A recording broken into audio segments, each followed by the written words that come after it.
Hi there, I'm Aly Elliott.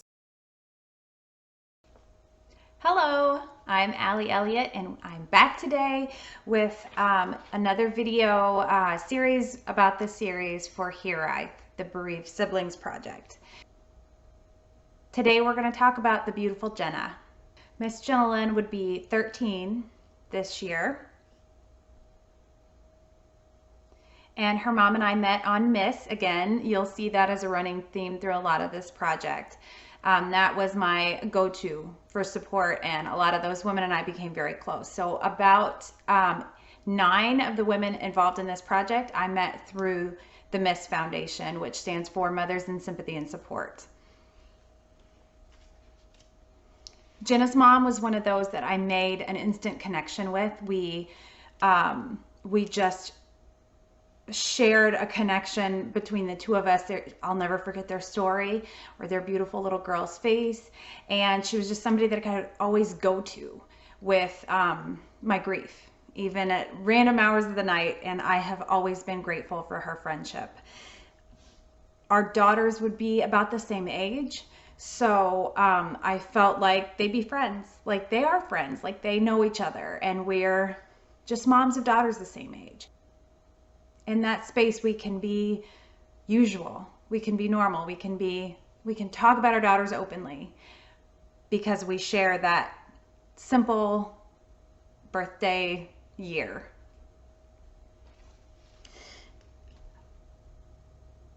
In knowing each other so well throughout the forums of the Miss Foundation, we all were connected in our rainbow babies and trying again and supporting each other, sometimes through subsequent losses, and of course through the fear that comes with a subsequent pregnancy and birth and after. A part of you changes when your child dies because it's out of the normal cycle of life. Nobody expects to lose their child. So when that happens, you go through life expecting the unexpected. And that's hard for somebody who hasn't been in that position to wrap their mind around. So during those scary times, those are the people that we've leaned on for support. And I was waiting to find out if we were expecting our rainbow baby. And this was 2 or 3 months after Keely passed, and I got a message from Jenna's mom that said, I don't want to jinx you or freak you out, but I know that you're pregnant. I know it. And it was really reassuring, and it was exciting, and I was able to get excited. And that was a hard time to be excited because there was a lot of fear involved. Even though there was excitement, the fear was bigger at that time. And just that little acknowledgement from her meant the world to me. And I don't even know if she remembers that, but it was very special to me, and I will always remember. I even printed it out and put it in his baby book so that he would recognize that this connection with, to them, kind of a stranger. So we've known each other for quite some time and supported each other. I hope that I've given her half the support that she has given me, because that's invaluable. Like Tiffany from the last video, they were one of the first families to say yes, they wanted to be a part of the project, and we were hoping it would work out. They lived all the way across the country from me at the time. And in the years that I was putting this together, my family and I traveled to California from Indiana twice. And once we went up kind of the northern way, and once we went down kind of the southern way, and neither of those worked out for their family. But just last year, it worked out that they had a cross-country move, and we were going to be in Florida at the same time.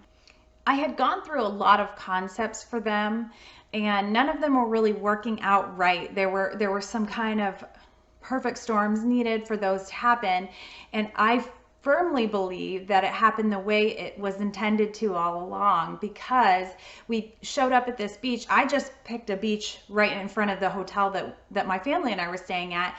My kids were in a tournament, so it was kind of out of our hands. It's not like I picked that beach. And when they got there, Jenna's mom and dad said this was a beach that they hung out at in their teenage years. And I thought that was so cool because it was this connection. And like I've said 1,000 times in this series, dates kept matching up, locations kept matching up, just like it was out of my hands. So that felt like some divine intervention, that it would be a special place that was connected to them. That weekend I had 5 bereavement sessions scheduled, and Jenna's family was the only one that ended up being able to make it. And it was just perfect fate. We had the most gorgeous morning on the beach. It was perfect weather. The sun was shining. The water had this glassy gleam to it, which was just ideal for that reflection that I wanted to get. And Jenna's portrait in particular, it just felt like it was out of my hands. It came together so beautifully. I've mentioned a time or two that I have very specific image in my head of Keely, of my daughter.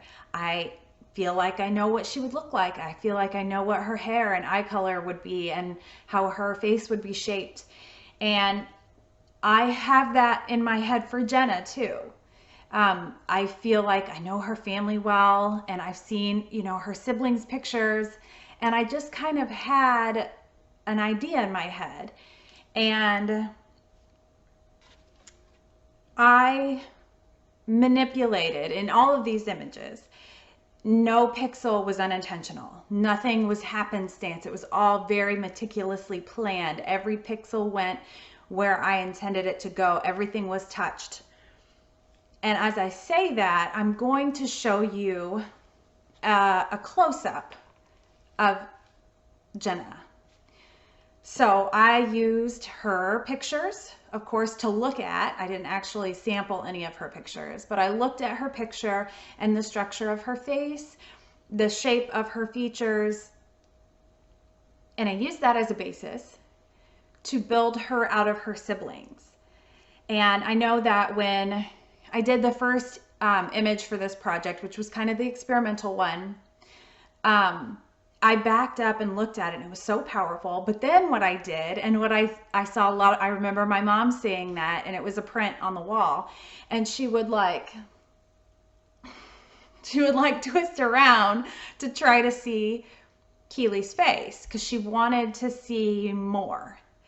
And that's difficult because the whole premise of this is just kind of a flicker, just a little flicker of what they might be.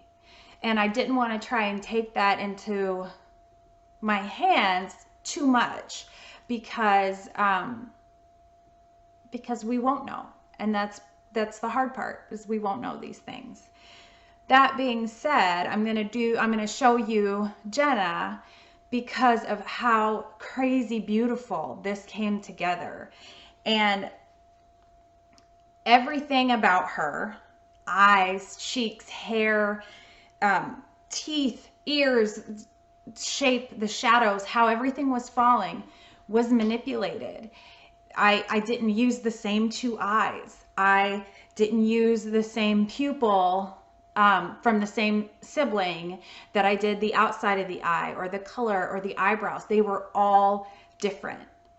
So the 2 eyes were 2 different siblings. The lips were a different sibling than the mouth. The top lip was different from the bottom lip. The cheeks were different. They were all different. And I say this because of how it came together. I can't stress to you enough. It looks like what's in my head. And it was pretty powerful to back up and look at and to see this little girl. And she'd be in that age that's, for me, and I can only relate this back to my own experience, that it gets I felt like it would get harder when we get to this place where there's big growth spurts and big changes. But then when you're actually in it, it's not quite as daunting as it felt like it would be.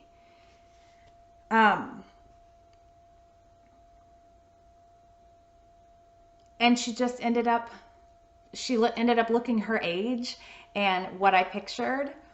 And she's gorgeous, just like her siblings, and a perfect mixture of them.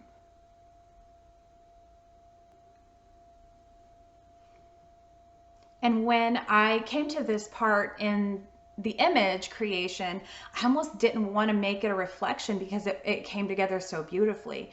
But I did because I wanted it to be this flicker, and I don't know that what I'm seeing in my mind's eye is what her parents see. So I didn't want to impress that on anybody else's mind. That's theirs.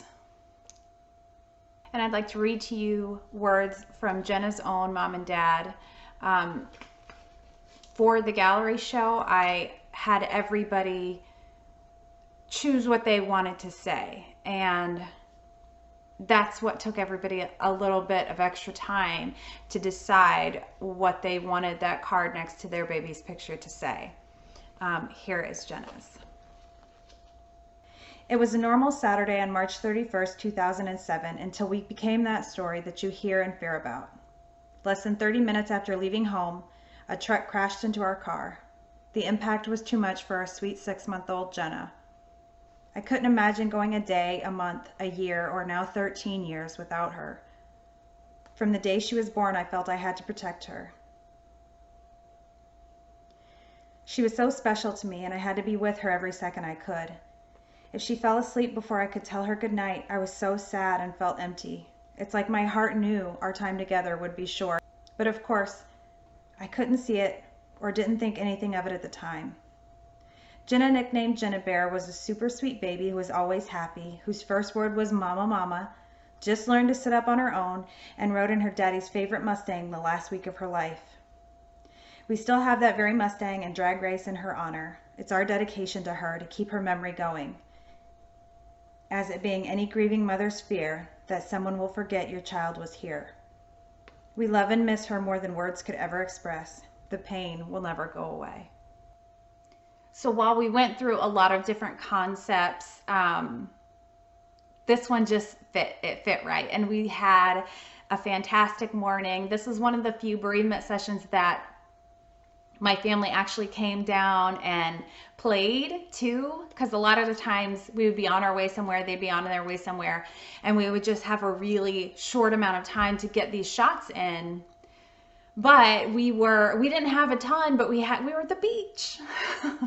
So we had to take advantage of that. And my kids came down and played together, and it was really cool to see my kids playing with these kids that I felt like I've known for years. And my kids knew their story. And it was, like I mentioned, it was a connection that her mom and I had for a long time, and it was cool to see our kids play together, and they hit it off big time. So we'll have to make another visit down there before long.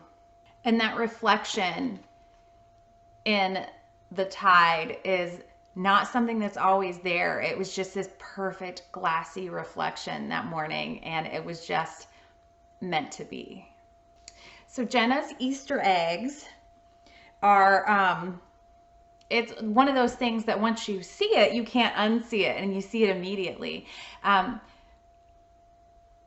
Jenna's mom and dad started the Jenna Bears Foundation, and they've got a logo with a little bear shape. So I had to add a Jenna Bear in there somewhere.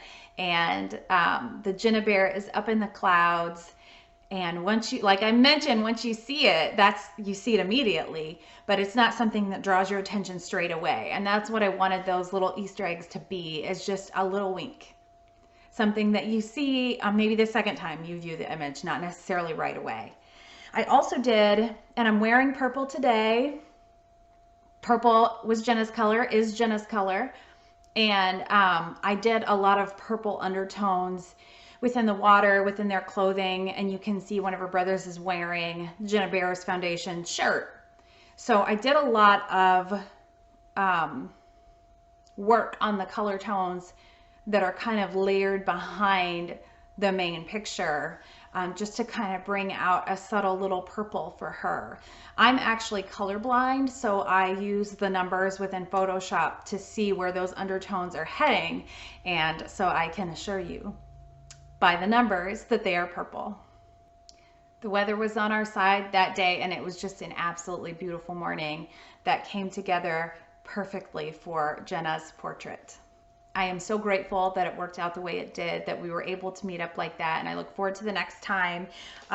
Our families will always be connected, and Jenna's story will always be remembered. And I'm just so honored that you are a part of this project. I'm very excited, and I thank you to everybody who is watching this, who is viewing these babies and taking their stories with them, because that's all any of us really wanted. We will continue this series on the series in the next day or two, and Kyle's image will be next, and we'll go over that in the next day or two and delve a little deeper into what you're seeing. And thank you to Jenna's family. Thank you to everybody for being a part of this, and take her story with you, and I'll see you next time. Bye. That's why you my mommy. Please.